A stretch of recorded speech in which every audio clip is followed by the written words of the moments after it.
Hello, thank you so much for coming over. I'm Tasha and welcome to my channel. Tonight I'm just going to kind of journal in my book of shadows. I won't probably say a whole lot, I don't know, and just kind of show you my process of how I work in my book. This is my book of shadows. It has a video that was actually my first video I ever posted, was just kind of a tour of it. So if you're interested in seeing it, check out that video. I'll try my best to remember to put it below. My book is divided into two sections, so this is kind of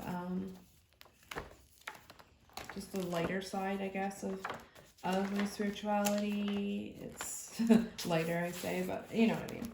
And then this stuff is kind of like my more, I don't know, my shadow side, I guess. So it's a little bit death and different things like that, so darkness. What I'm doing is I want to put some more planet stuff in here. The planets, the medieval planets, have become a larger part of my practice and something that I've been learning a lot more about, and I think will remain as part of my practice. So I wanted to dedicate a space to them because they don't really have a space in my book yet. Excuse me. I'm starting to run out of space, actually. This is my first book that I've ever gotten this far with, but that's all I have left, which is crazy to me. But anyway, crazy. I can't imagine that I'm actually going to finish a book. I have started like a bazillion books of shadows, like a bazillion of them, and over the course of my path, and this is the first one that I've ever really stuck with, so it's kind of special. My plan for this page, well, for each of the planets, is to I want to do this planetary symbol and then other kind of symbols that I associate with that planet. I also have this book here, which I often have. This is kind of my working, I call it my book of mirrors, but it's really just my working book where when I'm learning things, taking lessons, whatever, I'm writing notes in this book, and then anything that has really been profound or has made a big impact on how I celebrate my path goes from this book into the bigger book. So that's kind of my process.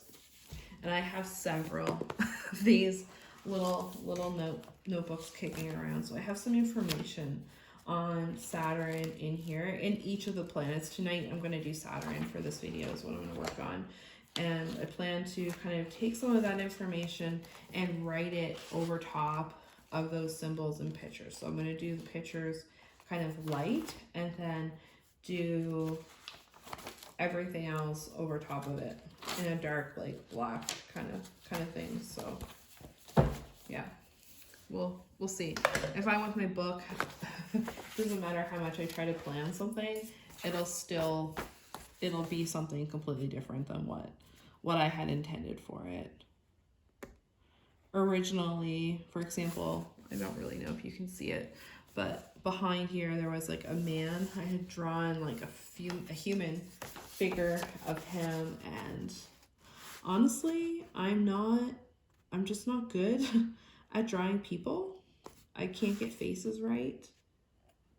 Which totally makes me think of what we do in the shadows, but anyway, I can't get faces right, and he just looked kind of like Napoleon Bonaparte, and I don't really feel like Napoleon has a place at the table of my book of shadows, so didn't like that, and I figured instead I would do something a little different here and not do the human thing. Do something else.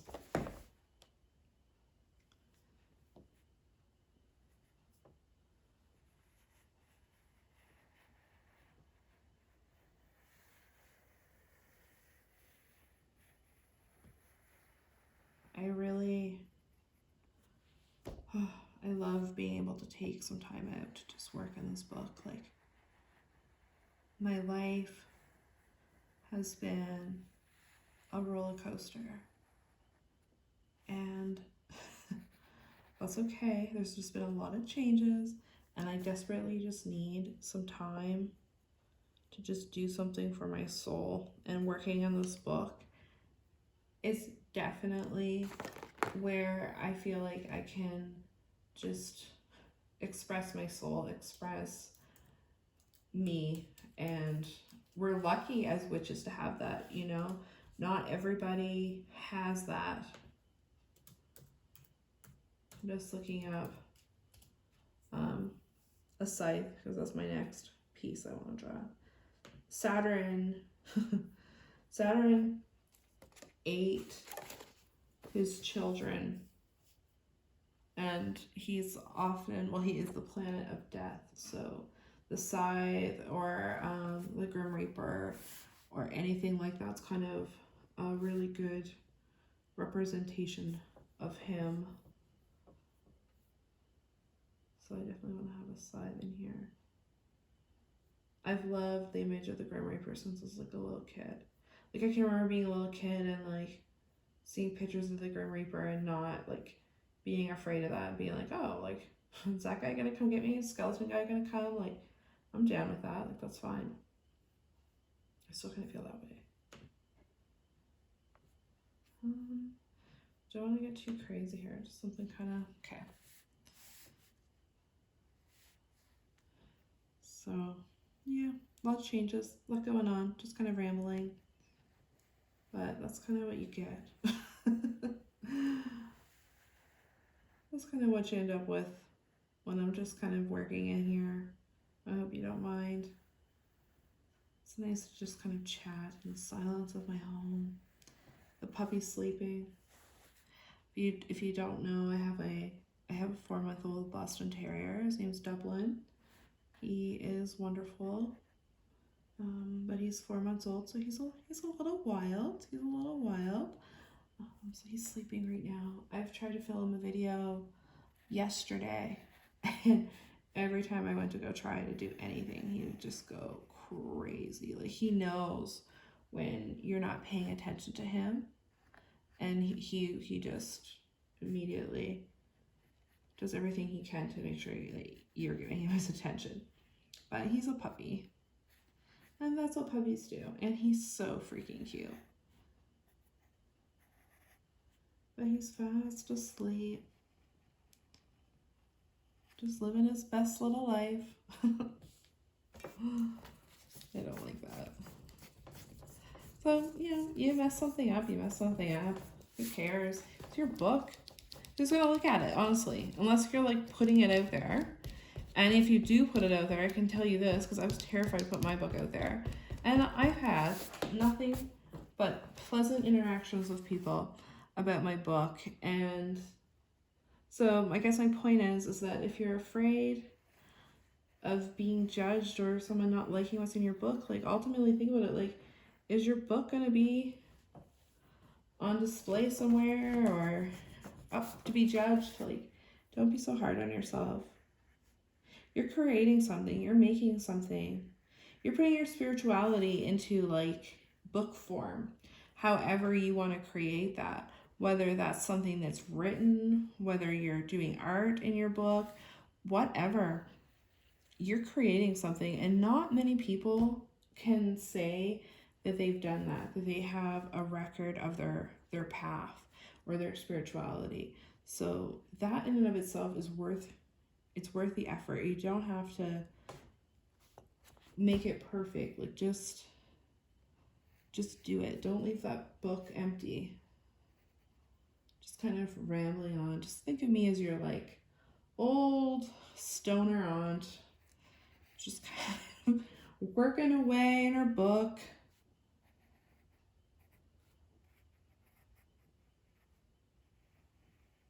Yes, changes. Lots of changes. My husband has left his job of 18 years, started a brand new career, which is awesome. He is really, really happy, and it's like totally new for him. And that has changed our whole schedule. He's working in like a restaurant. He's managing a restaurant now. So he works nights and I work days. So we're kind of doing this opposite shift thing, but it has freed up my time for witchy stuff. I've been able to put a lot more time into my practice, and that has been huge for me. So there's always good stuff. I mean, I miss him, but I do kind of like having the house to myself in the evenings. I'm not gonna lie. But it's been a lot. It's been a lot of chaos. But it's all good. Life, that's life, you know? That's life. Okay, what else do I want to put in here? Something on the bottom, I feel like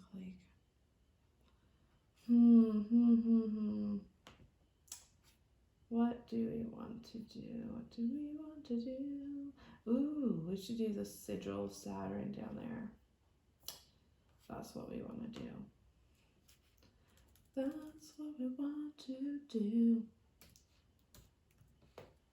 Okay. This is literally my process.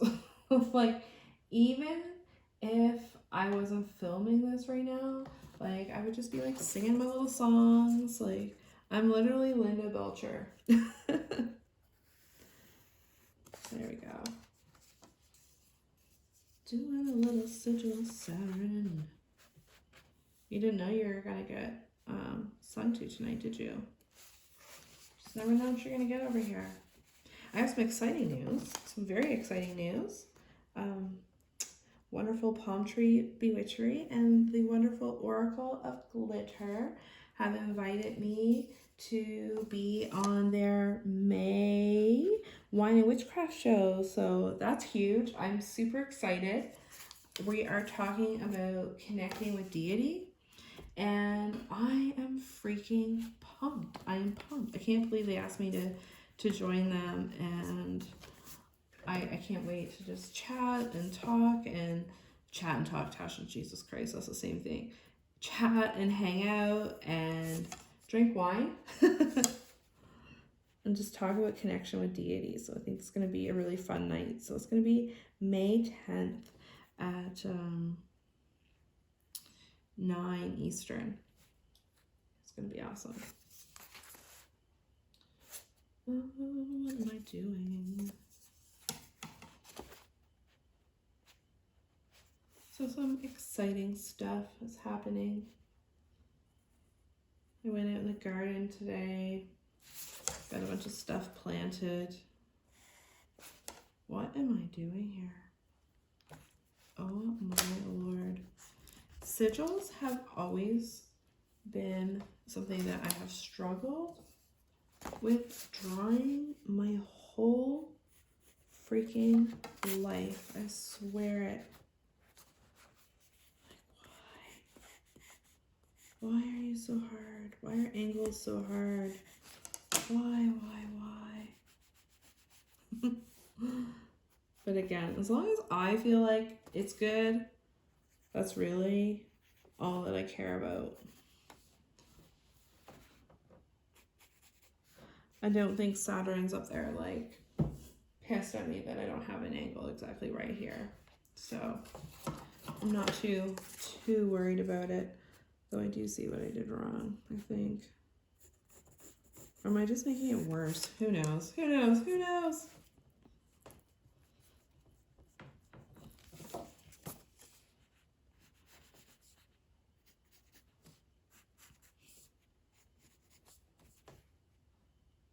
What's that circle thing floating around doing?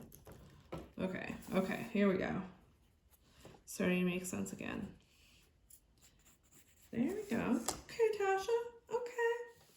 Yeah, we can work with that.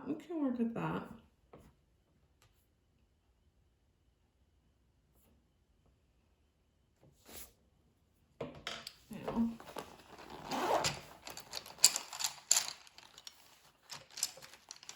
don't want to get too dark with it, but definitely see this being like a bluish color.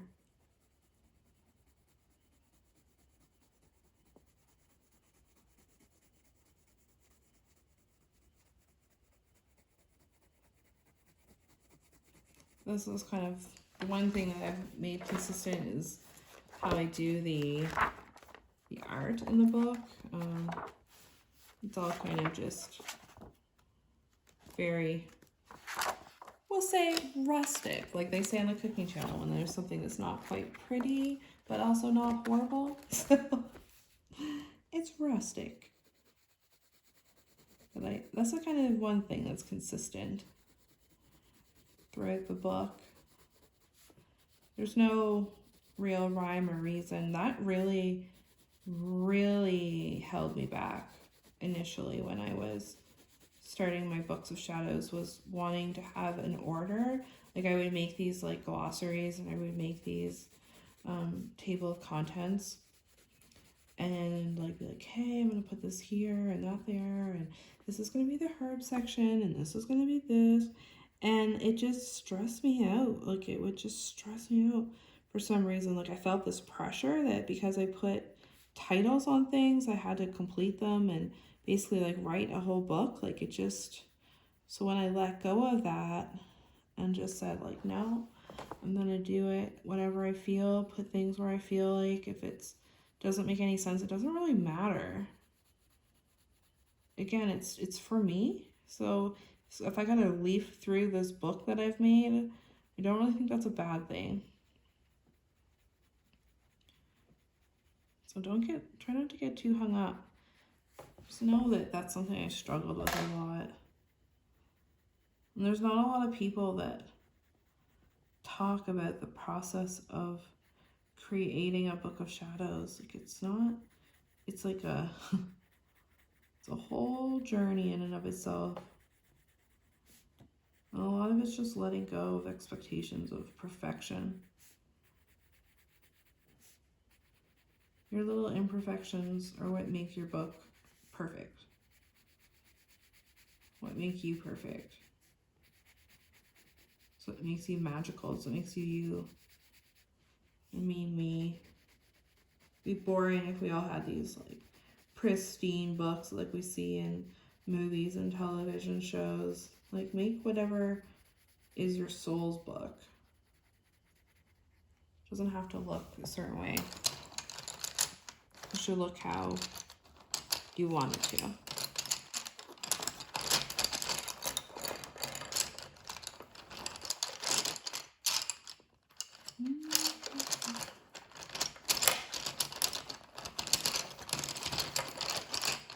Beltane's coming up in my neck of the woods as I film this. It's actually going to be Beltane on Saturday. I am super excited. I'm going to have a friend and his girlfriend over. Very fortunate in my neck of the woods in Canada that we're in like a yellow zone, so you're allowed to have gatherings up to 10 people. So my friend is going to come over and we're going to, I made a Wicker Man, and we're going to burn the Wicker Man, and then we're going to watch the movie The Wicker Man from the 70s, not the Nick Cage one. And his girlfriend and him, they've never seen it. They didn't watch horror movies a lot growing up, and now that they're obviously adults, they like to watch horror movies with me. I don't know if they watch a lot on their own or not, but I kind of introduced them to my world of horror, and anyways, they've never seen The Wicker Man, so I'm super pumped to watch The Wicker Man with some people that have never seen it before, and then we're gonna burn our very own Wicker Man. I kind of took all the flowers, like I have potted mums, and I keep them during the winter in my garage because they come back in the spring. It's little tiny plants, and you can actually regenerate them. So if you get mums in the fall, you can keep them. I had no idea that was a thing. So anyways, but the flower stalks dried out, so I took them, I cut them off, and I made the body out of them, and then used like a wood frame kind of thing. And he is going to burn, and it's going to be amazing. And then with the addition of the movie, it's just like, yes. I had the pleasure of showing them The Exorcist for the first time.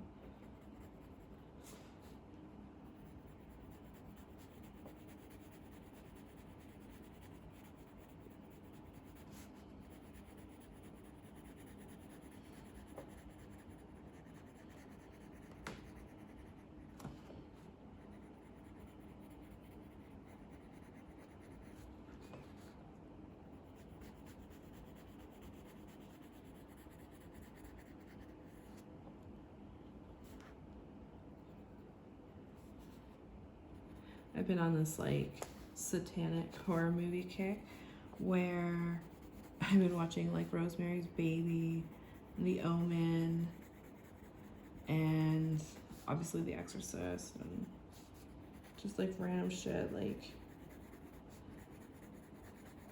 it's so good. What's the other one? Like Race with the Devil. Like these people in an RV and they encounter like a group of Satanists that chase them across America. Just like, you know, just a few little interesting ones. I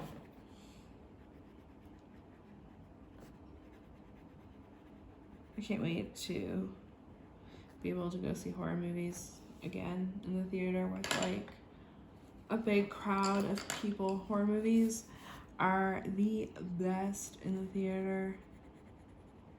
It's just not the same at home. I'm putting a little red on here because Saturn ate his children. He's kind of like the metal man of the planets. Not that metal men eat our children, but you know what I mean.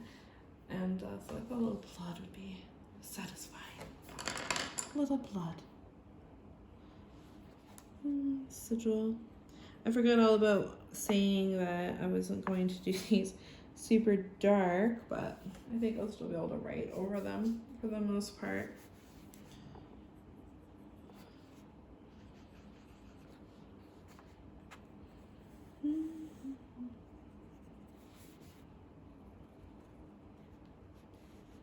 So I think this will be the theme for the other planets. Oh, shit, what am I doing? Talking and trying to color at the same time. So now the sigil is just going to be like a little shaded on that part.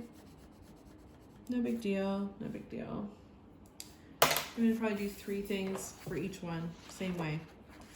And then like the symbol, the planet symbol, the sigil, and then something to me that reflects that planet and that energy that will be like a mind trigger for me to go, okay, like that's Saturn for sure. So I'm gonna put some info that I have in here for Saturn. And these pens. Sometimes you can see in the book where I've written in pencil first and then gone over with with the pen, but you know what, like here I did it and I still haven't gone over it with a pen. I'll probably sit and do that tonight actually, but I'm just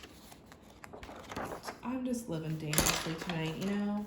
I'm throwing caution to the wind. It's 2021, it's almost Beltane, it's May already almost. Like let's just go for it. Let's go for it.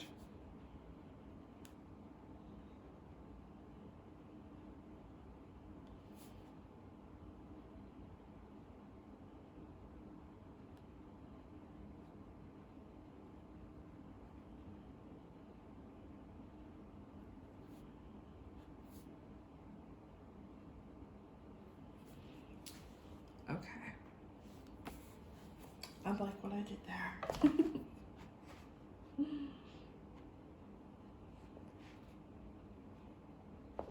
I'm just gonna put little facts about Saturn in here.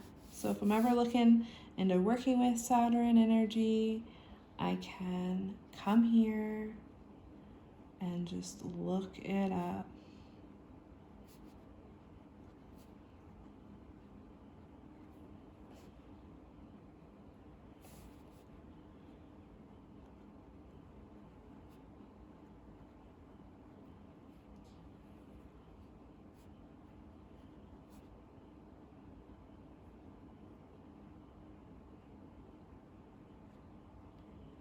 I do all my book in cursive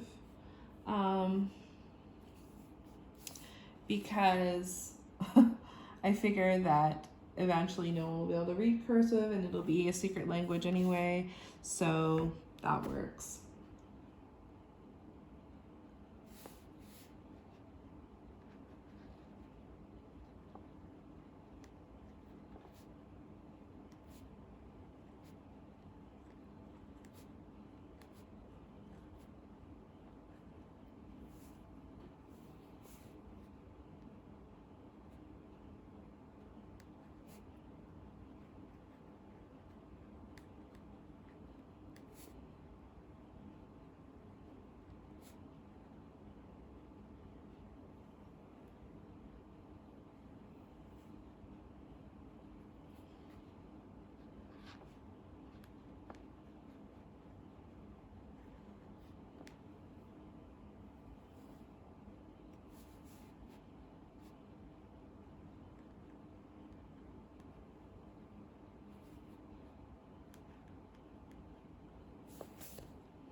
love this line.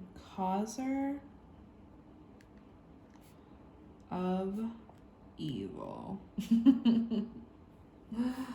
Oh, Lord. I just, you just can't take that love of anything a little bit, a little dark, little spooky out of me, no matter what I do. Good goodness.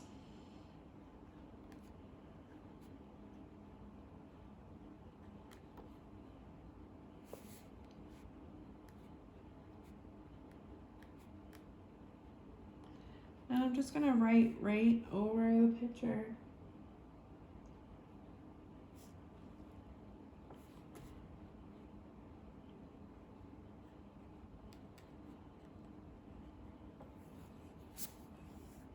Oops. A little smudging.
I don't know if you guys can hear it, but outside the crickets and the frogs are singing.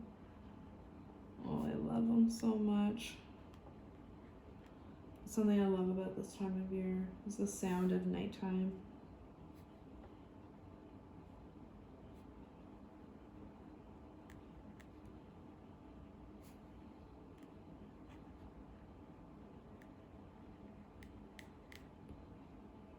So, for example, with Saturn, if you wanted to work with Saturn's energy, you could work with Saturn to help someone with a birth, like to bring forth birth, for safe and powerful petitions. If you want to amplify a spell or you want to make sure it gets to the right spot, you could invoke Saturn for that. And you can also use Saturn for baneful magic and use that kind of power to destroy, like take away someone's sense of humor or take away their honor, take away their dignity, cause discord and quarreling. So you can kind of look at this and go, okay, so that's what I can work with Saturn for. That's what I like in my book, is to have quick little pieces of information and then I can kind of go from there with it. This is the magic square. That's what that little equation is. So his square is 3 by 3 and then 9. Numbers 1 through 9.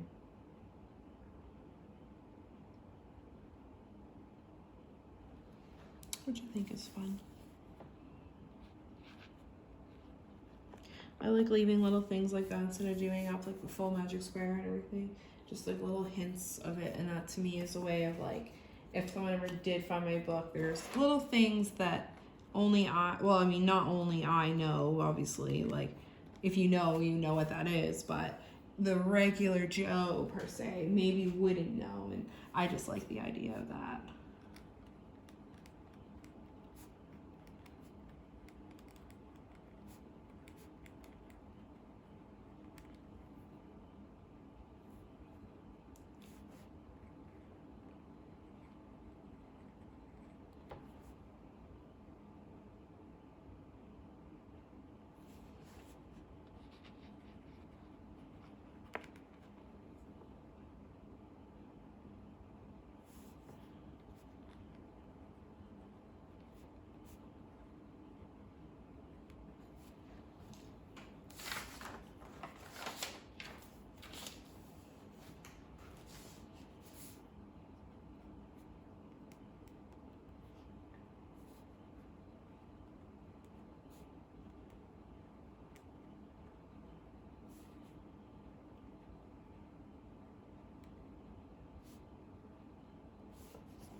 So that's what I'm gonna do. That's kind of the plan.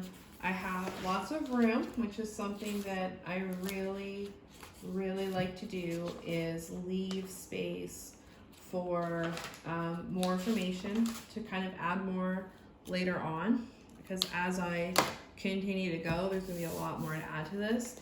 That's something that I've done in other parts of the books, like with the crone, like I've left space there because I'm gonna continue to work with that energy and continue to get to know that being. So I like to leave just a little bit of space and spots so I can add as I go. So that's the plan.